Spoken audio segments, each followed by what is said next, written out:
Just want to do a real quick run-through tutorial again between kinetic and potential energy in case any of you guys need to come back and look at it. So let's try to go through this as we did in class. Kinetic, we're typically looking at things moving, whereas potential is something that where the energy is going to be stored. And when we're talking about objects other than, say, a bow and arrow, what we want to think of is if something's got kinetic energy, it has to be moving. So one of the main things that's going to determine the amount of kinetic energy we have is speed. The other thing that determines the amount of kinetic energy is mass. So hopefully that has a little bit of common sense to it, because both of these things are going to determine how much energy is in a moving object. The faster it is, the more energy it should have. The larger it is, the more energy it has. Likewise over here, if something's stored, we're not worried about its speed. What we're worried about is its height. And the other part still is the mass.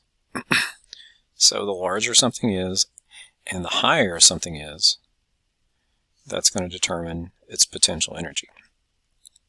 So what we're going to see in a minute is we can take these factors and put them together into a formula that will let us quantify or get an amount for these things. So for kinetic energy, we don't use an S for speed. What we end up using is a V. So to determine the kinetic energy, we need to include the mass, and we need to include the velocity. It gets a little more complicated than that, because what we need to do is square the velocity, and then we end up taking 1/2 of this combined amount. So that's our formula for determining the amount of kinetic energy that something has. When we want to do potential energy, we simply take these two things. We take the mass, and we also take the height. One other little missing piece that we have in here to determine the amount of potential gravity, we usually don't think about this too much on Earth because it's the same everywhere, is gravity becomes an important part of this as well. So to determine the amount of potential energy, we need these three factors. We need to know the mass, we need to know the gravity, and we need to know the height. In our physical science class, we generally use 10 meters per second squared for our acceleration due to gravity. And so unless we were going to another planet or the moon or something like that, our G is always going to stay that amount. Otherwise, we would have to tell you what that is. Now again, we don't have to memorize these things. Anytime we have an assessment, it should be available to us. So the other thing we went over today was just the idea, again, conceptually, if we do have a moving object, to think about what happens to the potential energy and kinetic energy as we go through something. So if I make a little chart over here, so as our object goes down from A to D, our potential energy is going to be at its maximum at the very top, because this is because it's at its greatest height. So as it goes from A to B to C to D, the potential energy is getting less and less until it gets to the very bottom, when there's not going to be any, because it can't fall any further at that point. Conversely, at the very top, assuming this is not moving yet, let's say it's not, it's just now, we're going to let it go from this point, the kinetic energy would be 0. But as it falls, it's going to get going faster and faster, so its kinetic energy is going to get faster and faster, and then at the very bottom is when it would be going the fastest. So then its kinetic energy would be at the max. When we came back to the other side, this whole process would reverse. So as it goes back up, let's think about the potential energy, G, F, and E. So at E, the potential energy is going back up. Potential energy is going back up until it gets back to its highest point again. If that's as high as it can go, then that will become its maximum. Whereas the kinetic energy, the energy of the motion, as it goes up the hill, it's going to slow down. So at point E, it's going to get to be less. At point F, it's going to be even lower than that. And at point G, assuming it comes to a stop, then it would be back at 0. Okay, so let's move to working on a couple example problems. Skip through that one. I did these two in class. Should be fairly simple and straightforward with these. It says calculate the kinetic energy, which lets me know I need to use the kinetic energy formula, which is given to me up here. So the kinetic energy is that.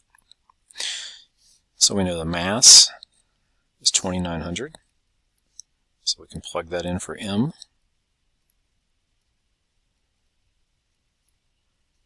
We know the speed is 55 meters per second.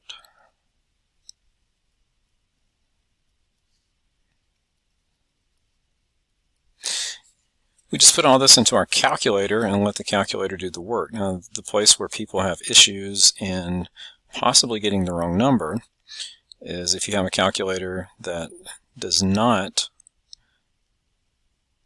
take into account the squaring, then you need to make sure that you end up putting that in there first, because in the order of operations, squaring happens first. So if I were going to put this in my calculator, I would do the 55 squared first. So I've got 55 times 55, or 55 squared. And then I want to multiply that times 2,900. So I square that, multiply it by this, and then I can either divide that answer by 2, or I can multiply it by 1/2 or 0.5. And then we end up getting a pretty large number. And the reason we get such a large number is because we have a pretty high speed right here, and that this number is getting squared. So we get a big number. We want to make sure we put the right letter after the end of this. This is a J for joule, and this would be the correct answer for this. So the areas I see where people make a mistake with this is we forget to take a half at the very beginning, or we forget to square this portion down here at the end.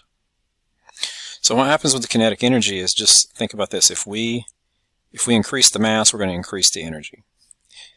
And specifically, if we double the mass, we're going to double the kinetic energy. If you tripled the mass, you would triple the kinetic energy. Changing the velocity has a much more drastic change, though, because the velocity part becomes squared.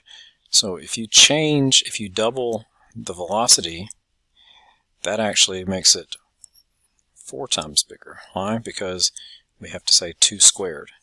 2 squared is 4. If we tripled the velocity, think about this with a car. When you're going 3 times as fast, it's actually not 3 times the energy. It's 3 squared times as much energy. So it's 9 times the energy. So think about that. A car going 60 miles an hour would actually have 9 times the energy of a car going 20 miles an hour. So it wouldn't be 3 times as much, it would be 3 squared times as much. Moving to a potential energy question. We got a 10 kilogram mass is lifted up. What is its potential energy at this position? There's our formula. We know the mass is 10. We know the height is 2. And we've got this G in here for gravity. Now this particular example says to use 9.8, but everything we're going to use is going to say that gravity is going to be 10 meters per second squared. And this formula is a little bit more straightforward and simple than the kinetic energy, because we just need to multiply things together. So my mass is 10, the gravity is 10, the height is 2. You shouldn't even need a calculator to do all this one, but that would give us 200. Again, this is going to have a J at the end of it because it's a joule. And that would be the total amount of energy that's going to be stored in that mass as it's lifted up. Okay, so if we take this object and we lift it up to this height, we would have 200 joules of energy. Well, let's think again what that means. That means if we drop this to the ground,